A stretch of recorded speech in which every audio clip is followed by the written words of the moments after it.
നമസ്കാരം. കൃഷി ജാഗരൻ കൃഷി വാർത്തകൾ പവർഡ് ബൈ സ്റ്റിൽ ഇന്ത്യ. ഇന്നത്തെ പ്രധാന വാർത്തകൾ. കൈതച്ചക്ക ഇലകളും ഇനി മുതൽ പോഷക സമൃദ്ധമായ കാലിത്തീറ്റ കണ്ടെത്തലുമായി എറണാകുളം കൃഷി വിജ്ഞാന കേന്ദ്രം. സംസ്ഥാന FPO മേള സംഘടിപ്പിച്ചു. 50ഓളം FPOകളുടെ സ്റ്റോളുകൾ പ്രദർശനത്തിന്റെ ഭാഗമായി. സംസ്ഥാനത്ത് മഴ സാധ്യത നിലനിൽക്കുന്നു. വിവിധ ജില്ലകളിൽ യെല്ലോ അലർട്ട് പ്രഖ്യാപിച്ചു.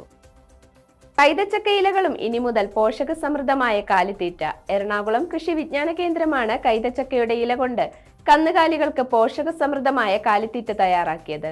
ഈ കാലിത്തീറ്റയിലൂടെ പാലുൽപാദനത്തിൽ 1.5 ലിറ്റർ വരെയും പാലിന്റെ കൊഴുപ്പിൽ 0.5% വരെയും വർധനവുണ്ടാകുമെന്നും പഠനത്തിൽ കണ്ടെത്തിയിട്ടുണ്ട്. എറണാകുളം KVKയിലെ മൃഗസംരക്ഷണ വിദഗ്ധ ഡോക്ടർ സ്മിത ശിവദാസൻ, KVK മേധാവി ഡോക്ടർ ഷിനോജ് സുബ്രഹ്മണ്യൻ എന്നിവരുടെ നേതൃത്വത്തിൽ നടത്തിയ പരീക്ഷണങ്ങളിലാണ് കൈതയില കാലിത്തീറ്റ തയ്യാറാക്കിയിരിക്കുന്നത്. എല്ലാ കാർഷികോൽപ്പന്നങ്ങളും കന്നുകാലിത്തീറ്റയിൽ എങ്ങനെ ഉൾപ്പെടുത്താം എന്ന പരീക്ഷണവും ഇവിടെ പുരോഗമിച്ചു വരുന്നു. കാർഷിക മേഖലയുടെ സമഗ്ര വളർച്ചയ്ക്കും സംരംഭകത്വം, മൂല്യവർദ്ധിത ഉൽപ്പന്ന നിർമ്മാണം, വിപണി ലക്ഷ്യമിട്ടുള്ള ഉൽപാദന പ്രക്രിയ എന്നിവ പ്രോത്സാഹിപ്പിക്കുന്നതിനും രാജ്യത്തുടനീളം നടത്തിവരുന്ന FPO മേള കേരളത്തിലും സംഘടിപ്പിച്ചു. ഫെബ്രുവരി 21 മുതൽ 23 വരെ കോഴിക്കോട് ട്രേഡ് സെന്ററിൽ വെച്ചാണ് ചടങ്ങ് സംഘടിപ്പിച്ചത്. കേന്ദ്ര സംസ്ഥാന കൃഷി വകുപ്പുകൾ, SFAC എന്നിവ സംയുക്തമായാണ് FPO മേള സംഘടിപ്പിക്കുന്നത്. കേരളത്തിലുടനീളമുള്ള 50ഓളം FPOകളുടെ സ്റ്റോളുകൾ പ്രദർശനത്തിന്റെ ഭാഗമായി.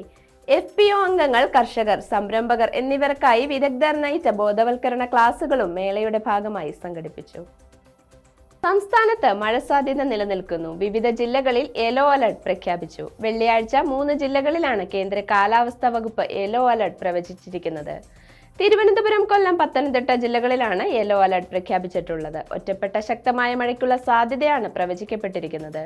അതേസമയം ഇന്നും നാളെയും ഒറ്റപ്പെട്ട ഇടങ്ങളിൽ സാധാരണയേക്കാൾ 2 മുതൽ 3 ഡിഗ്രി സെൽഷ്യസ് വരെ താപനില ഉയരാൻ സാധ്യതയുണ്ട്. ഉയർന്ന താപനിലയും ഈർപ്പമുള്ള വായുവും കാരണം ചൂടും അസ്വസ്ഥതയുമുള്ള അന്തരീക്ഷ സ്ഥിതിക്കും സാധ്യതയുണ്ടെന്നും അറിയിപ്പിൽ പറയുന്നു. വാർത്തകൾ അവസാനിക്കുന്നു. നന്ദി.